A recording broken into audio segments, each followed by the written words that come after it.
When you plan your day's newscast, what is the how do you decide your stories? What percentage will be domestic stories? What percentage will be overseas? You know, I mean, just for that news show is only 5 or 6 minutes long, so basically you come in at 9 in the morning and you create the show in a couple of hours. So we usually have a foreign story because being in New York, the time is on our side in terms of the time difference, and they can work on it. Like that story from Afghanistan, he shot that on the way to the airport. He was flying to Pakistan, so he went with the Afghan journalist and just like, why don't you just show me all these posters and tell me what you think of these people.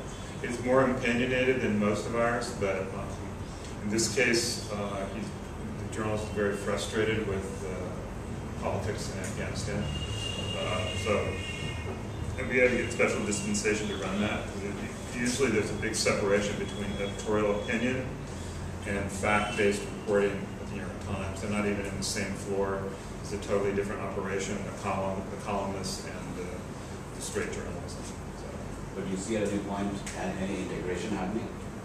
I think we'll do a separate opinion show labeled as opinion, but they don't. I mean, we do a lot of stuff with Nick Kristof, who's a columnist who travels all over the world, and it's clearly labeled as being opinion. He does a lot of stuff on women's issues around the world, and we've traveled to Africa and Asia, Central America, and all over the world. So occasionally we'll do some of those stories because he really likes doing video.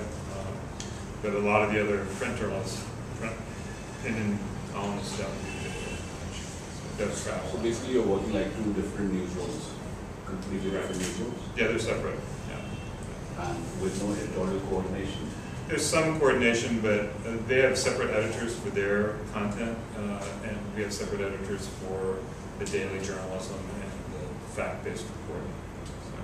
How do you see the revenue model evolving? Do you see a video pulling in money? The New York Times still makes the majority of its money from the print newspaper. You know, the advertising revenue from the web is increasing, but it's not as much. A full-page ad in the New York Times in print brings in a lot more money than a click-on ad. So I think it's changing, but it's taking a long time. So I heard that the New York Times online is going to start charging. Is that right?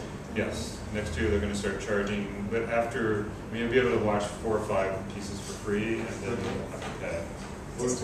Every day? Yeah.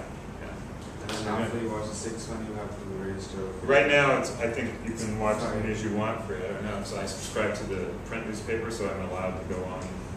I don't know if there's I don't know if they Can you see the webcast? I'm sorry? Can you see the webcast?